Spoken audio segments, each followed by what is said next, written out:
Hello everyone, welcome again to Ankit Chaudhary Education. Today we will discuss about compound microscope. So compound microscope is extended version of simple microscope. In simple microscope, the image we obtain is an extended version of object, right? And in compound microscope, the image will be more magnified. So how this image will be more magnified? Obviously, in simple microscope, if we uses the convex lens to magnify the image, so in case of compound microscope, we will use two convex lens so that our image will be double extended, right? So let's begin. So see, there is an objective lens and there is an eye lens. What happened is we placed our object in front of the objective lens. अब होगा ये कि eye lens जो है, sorry objective lens जो है, ये इस ऑब्जेक्ट से आने वाले इंसिडेंट रे को मिला देगी और वहां से एक इमेज ड्रॉ करेगी. तो मैं आपको एक एक करके समझाता हूं कि किस तरीके से ये बनाएगी.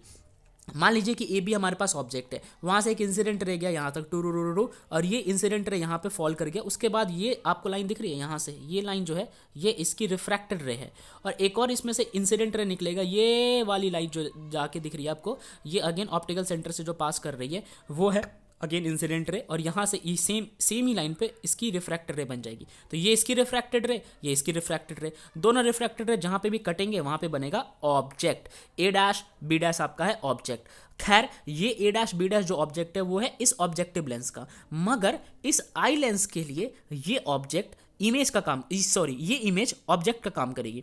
यानी कि ये जो इमेज दिखी ना आपको ए डैश बी डैश, ये ऑब्जेक्टिव लेंस की इमेज थी. अगर मैंने इसको ऑब्जेक्ट बोल दिया हो तो आई एम सॉरी. ये ए डैश बी डैश जो है ये इमेज है ऑब्जेक्टिव लेंस की. आई लेंस के लिए ये वाली इमेज अब ऑब्जेक्ट का काम करेगी. अब ये ऑब्जेक्ट है इसके लिए, तो इस ऑब्जेक्ट से एक इंसिडेंट रे तो यहीं से पास करेगी. कहाँ से? बिल्कुल ऑप्टिकल सेंटर से पास करेगी और वो यहाँ तक जाएगी. यही इंसिडेंट रे, यही रिफ्रैक्टेड रे, और एक इंसिडेंट रे यहाँ पे जाएगी और यहाँ से पास करेगी, इस पॉइंट से पास करेगी.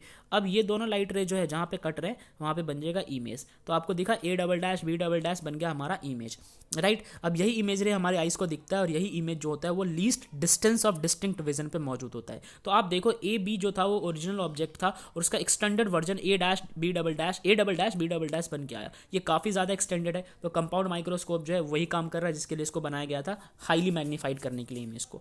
देखिए अब मैग्नीफाइंग पावर की बात करते हैं. कंपाउंड माइक्रोस्कोप में जो मैग्नीफाइंग पावर होता है उसको हम डिफाइन करते हैं ratio subtended by angle, ratio of the angle subtended at the I by the final image. यानी कि जो फाइनल इमेज है इसने कितना एंगल बनाया, इस फाइनल इमेज ने, ये दिख रहा है ना आपको A double dash B double dash, इसने कितना इमेज बनाया, सॉरी इसने कितना एंगल बनाया, डिवाइडेड बाई जो ये ऑब्जेक्ट था इसने क्या एंगल बनाया. तो यार इस वाले ने ना जो एंगल बनाया वो है बीटा. इस ट्राइंगल में आप ध्यान से नोटिस करो तो यहाँ पे इसने बनाया बीटा, और इस ऑब्जेक्ट को उठा के यहाँ से यहाँ पे रख दो तो ये एंगल बनाता है अल्फा. तो जो मैग्नीफिकेशन होता है वो मैग्नीफिकेशन हमेशा से होता है magnification is equal to beta divided by alpha, चाहे वो सिंपल माइक्रोस्कोप हो चाहे वो कंपाउंड माइक्रोस्कोप हो. ठीक है.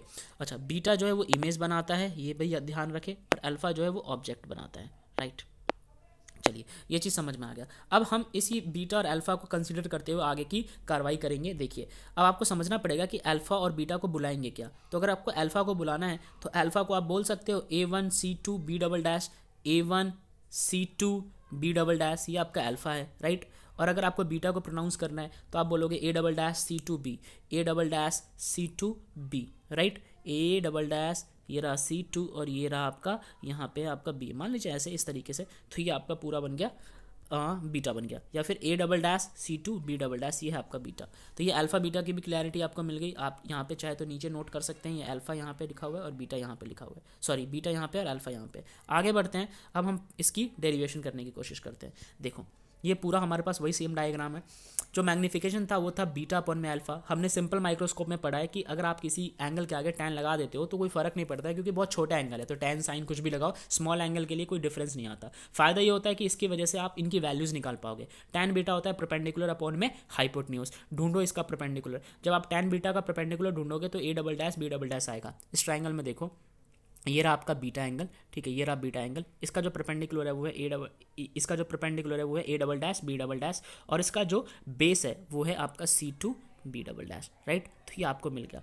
इसी तरह टैन अल्फा में देखोगे तो वो है A1 B डबल डैश, वो है आपका A1 B डबल डैश, ये है आपका टैन अल्फा, राइट. और इसका जो बेस है वो है C2 बी डबल डैश, इसका ये रहा बेस, ठीक है। तो आपको ये tan अल्फा दिख गया, tan बीटा दिख गया।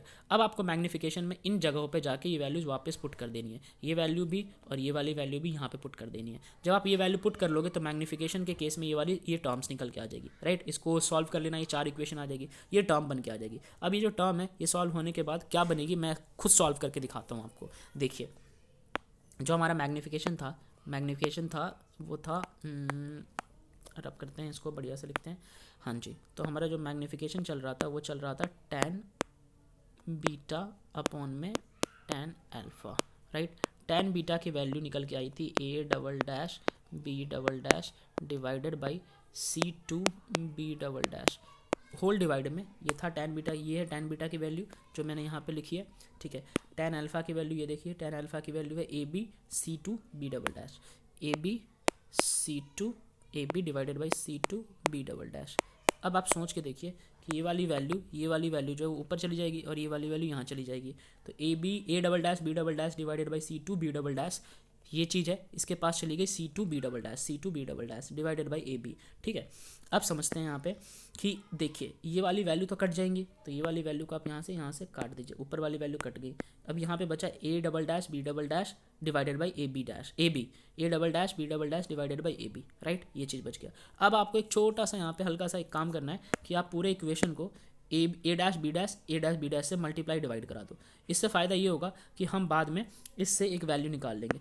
क्या निकाल लेंगे, जब आप इसको a डैश b डैश से मल्टीप्लाई और a डैश b डैश से डिवाइड कराओगे तो a double dash b double dash divided by a dash b dash, ये अपने आप में बनता है me मतलब जो आई लेंस है उसका मैग्नीफिकेशन। me क्या होता है, आई लेंस का हर एक आई लेंस का अपना भी तो मैग्नीफिकेशन होता है, इसने जो इमेज बनाया जिस ऑब्जेक्ट की मदद से उनका रेशियो।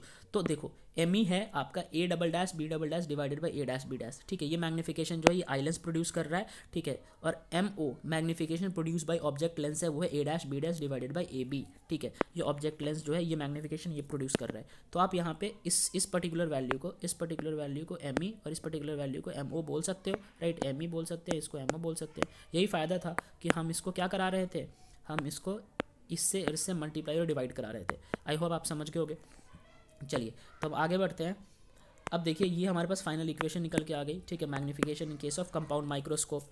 अब ME की बात करते हैं। पीछे हमने सिंपल माइक्रोस्कोप में ME की वैल्यू ये निकाली थी। अगर मैं आपको दिखाने की कोशिश करूँ, सिंपल माइक्रोस्कोप में हमने ME की वैल्यू ये हमने ये निकाली थी, क्योंकि वहाँ पे तो एक आई लेंस ही था। तो अगर मैं बात करूँ यहाँ पे सिंपल माइक्रोस्कोप में ये वाली वैल्यू निकल के आई थी।